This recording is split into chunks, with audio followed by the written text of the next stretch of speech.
राज्यसभा और लोकसभा से संबंधित महत्वपूर्ण बिंदु।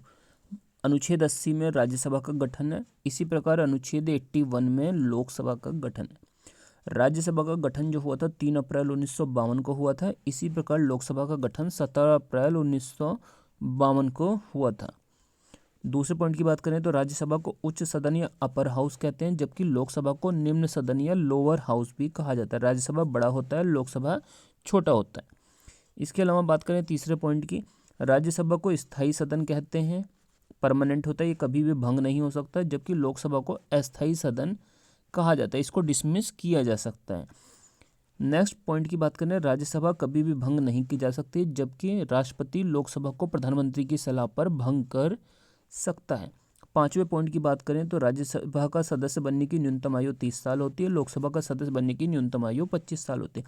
राज्यसभा के सदस्यों का कार्यकाल 6 वर्ष का होता है, लोकसभा के सदस्यों का कार्यकाल सिर्फ 5 वर्ष का ही होता है। इसके अलावा बात करें अधिकतम सदस्यों की संख्या की, तो राज्यसभा में अधिकतम 250 सदस्य हो सकते हैं, जबकि लोकसभा में अधिकतम सदस्यों की संख्या 550 होती है। पहले ये संख्या 552 थी।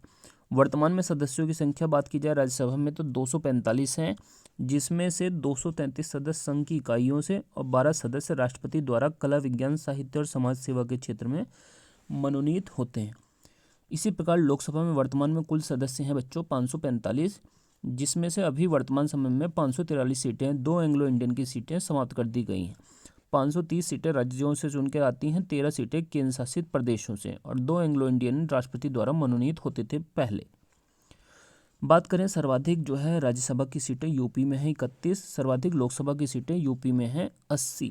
दोनों ही सीटें सबसे ज़्यादा यूपी राज्य के अंदर स्थित हैं। इसके अलावा हम अगले पॉइंट की बात करें तो राज्यसभा के जो प्रथम सभापति थे इनका नाम था सर्वपल्ली राधाकृष्णन, एस राधाकृष्णन। और लोकसभा के अगर आपसे पहले अध्यक्ष पूछ लिए जाएं तो गणेश वासुदेव मावलंकर, जी.वी. मावलंकर। नेक्स्ट हमारा अगला पॉइंट है राज्यसभा की प्रथम महिला सभापति, राज्यसभा के प्रथम उपसभापति, इनका नाम था एस.वी. कृष्णमूर्ति राव। राज्यसभा के पहले उपसभापति कौन थे? एस.वी. कृष्णमूर्ति राव। इसी प्रकार लोकसभा के प्रथम उपाध्यक्ष का नाम था अनंत शयनम अयंगर, इनका नाम था अनंत शयनम अयंगर। नेक्स्ट बात की जाए राज्यसभा की पहली महिला सभापति, तो इनका नाम था वायलेट। राज्यसभा की प्रथम महिला उपसभापति, इनका नाम था वायलेट अलवा। इसके अलावा लोकसभा की पहली महिला अध्यक्ष का नाम था मीरा कुमार। इसके अलावा कुछ और पॉइंट हैं। बात की जाए राज्यसभा की तो राज्यसभा के 1/3 सदस्य प्रत्येक 2 वर्षों में सेवानिवृत्त हो जाते हैं, मतलब 1/3 मेंबर्स हर 2 साल में रिटायर हो जाते हैं।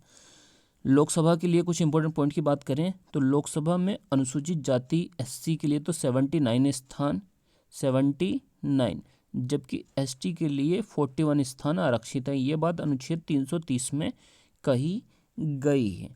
इसके अलावा देखिए कुछ और पॉइंट्स हैं। राज्यसभा धन विधेयक को केवल 14 दिनों तक ही रोक सकता है।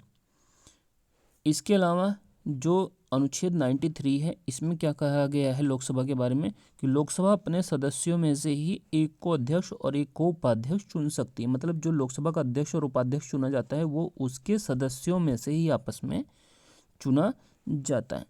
और हमारा लास्ट पॉइंट है राज्यसभा का सभापति उपराष्ट्रपति होता है। मतलब राज्यसभा का सभापति कौन होता है? जो उपराष्ट्रपति होता है। इसके अलावा क्षेत्रफल की दृष्टि से सबसे बड़ा लोकसभा क्षेत्र कौन सा है? तो ये लद्दाख है। तो ये हमारी आज की क्लास थी। अगर आप लोगों की क्लास अच्छी लगी है तो चैनल को ज़रूर से सब्सक्राइब कर लीजिए। इस चैनल पर आपको कंप्लीट जीएस की तैयारी कराई जाती है, जिस क्लास को करने के बाद निश्चित ही आपका जीएस में स्कोर बहुत ही अच्छा होने वाला है।